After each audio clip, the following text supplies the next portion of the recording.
the weeds.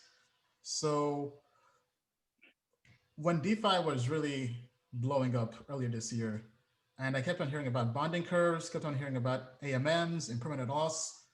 I mean, you guys pretty much created DeFi, right? You guys were the kind of like the OGs of really going through and solving the issue of automated market makers.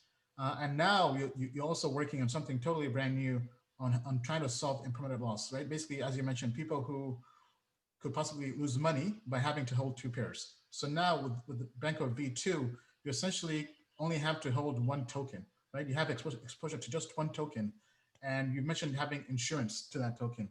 So could you kind of maybe go into further details into how that works, kind of like on a blockchain level and smart contract level? Yeah, sure. So effectively, what we've done with Bancor V2.1, and like you said, it really tackles these two issues. The first is you don't have to have involuntary token exposure, and that you're not subject to this risk of impermanent loss. And I can sort of illustrate how those issues manifest themselves in the sort of old legacy AMMs that actually represent most of the market today. Now, let's say you were to go to Uniswap, which was effectively a fork of Bancor. They took the BNT token and ripped it out and just put in ETH. So say I want to provide liquidity on Uniswap to the Link pool, and I have my Link tokens, let's say $100 worth of Link tokens. When I provide liquidity to the Link pool on Uniswap, that's holds Link and Ethereum. Those are the two sort of paired assets. So I'll need to split my Link into both half Ethereum and half Link. So immediately I'm sort of losing my long position or my 100% exposure to Link. And like Stefan has described, if Link were to go up a lot in price, were to say Moon, I would be selling off my Link and accumulating ETH, the asset that's dropping in price. So I can really, even though Link is increasing in price, I can lose money versus simply holding the Link on its own. So what happens in Bancor, or Bancor V2.1, is if I come with Link, let's say $100 worth of the Link token, the protocol will actually co-invest alongside me. So I come with $100 of Link, and the protocol will deposit $100 worth of BNT on the other side of the pool. And so this allows me to really hold my 100% position on Link. And now during the staking period, the BNT that is provided by the protocol is generating swap fees in the same way that the user provided Link is on the other side of the pool.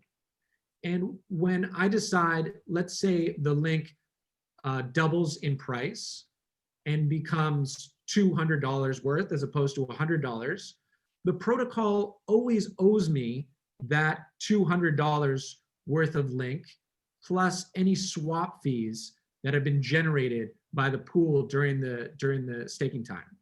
And just to be clear, it doesn't owe you $200 worth of Link. It owes you a certain Link amount, whatever the amount of Link was. Yeah, that's a fixed number. It's not the dollar amount that is fixed, but it's the number of Link tokens that it owes you. Right. So let's say I put in 10 Link, it always owes me of the value of 10 Link at the time I withdraw from the pool. So I've actually pulled up a blog from Bancor as well that kind of shows the visuals of how this works. Yeah, sure. So what you're seeing in the visual is really the process of a liquidity provider losing money in the instance of impermanent loss, and an arbitrager rebalancing the pool such that the LP is left holding less of the assets versus if they had just held them in a wallet on their own. And so, yeah, if you go over to there, and then I guess maybe scroll up, I think in this post a little bit. this? You can sort of see how the elastic BNT supply is always compensating the LP for impermanent loss. So like I said, the protocol is providing the BNT to match the other side of the pool, right? And this BNT, like I said, is generating swap fees just like any user provided BNT or any user provided link. Each link trade that goes through the pool, a percentage of that trade is taken, a percentage is taken out of each trade and redeposited into the pool. So effectively, when the LP withdraws, let's say this link LP has suffered some impermanent loss on their stake, the fees that were generated by the protocol from the BNT that they provided, those fees are used to compensate the liquidity provider for any impermanent loss they've suffered. So the LP is guaranteed to get the full value of their initial stake back, plus any swap fees that they've generated on top of that value. And keep in mind, so a couple caveats. One is that the insurance accrues over time. So you can't just deposit and 2 days later pull out your tokens and always get compensated fully for any impermanent loss. The impermanent loss is a progressive model. So you have to be in the pool for at least 30 days in order to start utilizing the impermanent loss insurance. The insurance goes up 1% each day. So if you're in the pool for 30 days and pull out on day 31, you get 31% of your impermanent loss compensated by the protocol. And then if you're in the pool for 100 days, that qualifies you for full protection against impermanent loss. So any impermanent loss that's accrued in the first 100 days, anything that happens after that 100 days, you get fully compensated for the initial value of your stake. Now, keep in mind that part of the insurance can be paid out in BNT. So let's say, I had that 100 link in there, it doubles to $200. Then as I'm pulling out, if the pool has enough link in it to compensate fully for the impermanent loss, in link it will do so.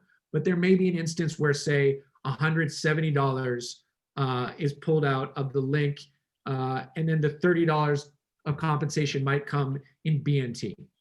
So if a liquidity provider wants to, just trade that BNT instantly for their link to ensure that, they have that full value of link back, they can do so.